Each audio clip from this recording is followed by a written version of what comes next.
Two Evil Eyes, directed by Dario Argento and George Romano. Story by Edgar Allan Poe, written by the two directors, also written by Franken Furry and Peter Cooper. Released 1990. She's going to smoke while she's dishing out some eggs as a waitress. She wears those shoulder pads because she's an independent woman in the 90s. She's wearing shoulder pads. That's very unorthodox. I wonder who's going to be the zombie walking around and making growl sounds. I was under hypnosis to watch this movie and call it art. I've never seen anything like this. It's like he's being taken over by a demon. Scientists to help you make more money and not be in jobs where men talk down to you. Look, I don't think painting this house is gonna help the demons coming out of it. Okay, I guess he's not gay anymore. That's why his husband is going to turn to a zombie because he became straight.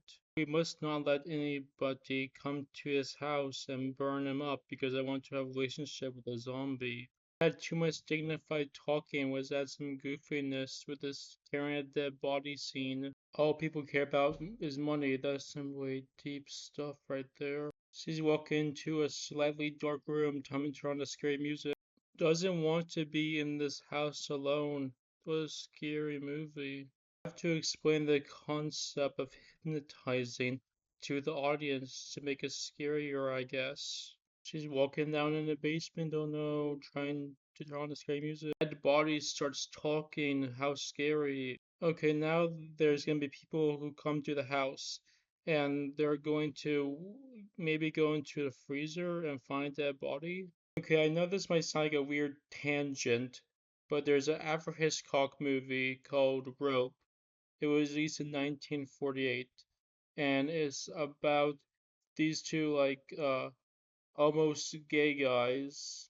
Well, some reviewers thought they were gay at the time, who killed their friend, who was supposed to be a guest at a dinner party.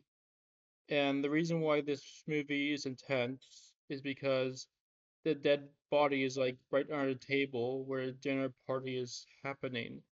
So, because they're in the same room as the dead body, that makes all the conversations in this like one same movie in this house funny and more intense. But since this movie has the dead body in the basement and they're not gonna have the dinner party or like a friend event in the basement, then it's very unlikely that someone would go down to the basement to find the dead body. They feel guilty, but they're still drinking water. Let's play scary music so the audience knows that they feel guilty about this man getting killed. They have the dead body talk again because that's the only scary moment in this movie, so they just repeat it because it's the only scary concept they have.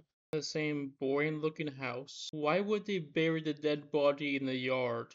Aren't house parties in the yard sometimes? Wouldn't it be easier to find the dead body then? Now the dead body's walking around. I'm terrified. Lightning, I'm terrified. Blood falls on him. I guess the music had good build up in this scene. Now these guys are gonna come and investigate the house. Now they do open credits an hour into the movie because it's a very pretentious film. Do you remember when George Romano and Dario Argento used to make fun movies to watch with gore? Black Cat. Yes, I know this movie was based off a short story from the 1800s. So now we go to his new characters, and they explain a black cat being a superstition to the audience.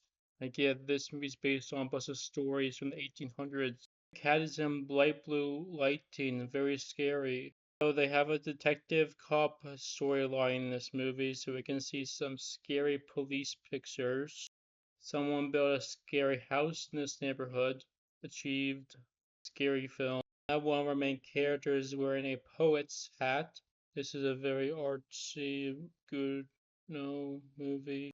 Okay, he's an alcoholic artist. A witch lady's wearing a big fake nose. How scary. Now she's an evil witch lady. Okay, they're doing something that they did back in 1800s, but it's the 90s, so very scary. Near the end of the movie, they have this weird subplot where these two young people are in a relationship.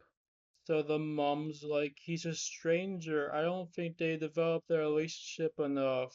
Music panned to show off the city to make that dialogue more intense. He has a wife. He shouldn't be going to a bar with a waitress who's this sexy. I get it. He's a depressed art man who cheats on his wife. He killed his wife and now he tries to like put her head on the car seat to remember her.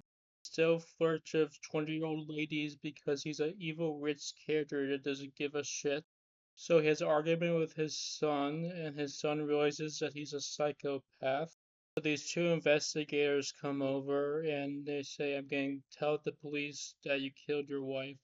And he tries to keep it a secret over like this 15-minute scene, but it's not intense. So he kills the two investigators and the movie ends. So that's Two Evil Eyes, the most boring and most pretentious Dario Argento and George Romero movie. They tried to turn this short Edgar Allan Poe story into a 2 hour movie. But you know what? That Edgar Allan Poe story was always scary when you were just like reading it in a dark room. And it was just like maybe a 30-page book.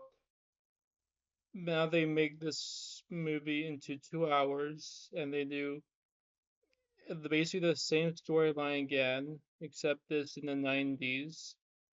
And like in the beginning of the movie, the only scary concept is the zombie walking around and moaning, which worked in the Edgar Allan Poe story because when you read stuff in the dark, it's scarier. But when you do it in this 90s movie, it's just kind of boring and pretentious, and you wish you were watching a better, more stylized, more creative, more interesting Dario Argento Romano movie. Dario Argento or George Romano movie, and this movie is definitely not one of those. It's a very boring, pretentious, not scary or interesting movie. Don't watch it. Bye. So the reason why I talked about Rope is because after Hitchcock was able to do the intensity of these two people feeling like they killed a person and feeling guilty about it in a much more comedic and entertaining way in a one setting movie that's just as long as this movie. So yeah, watch Rope and don't watch this movie and watch other Dario Argento and Romero movies that are more stylized and more creative and scarier than this pretentious crap. Bye.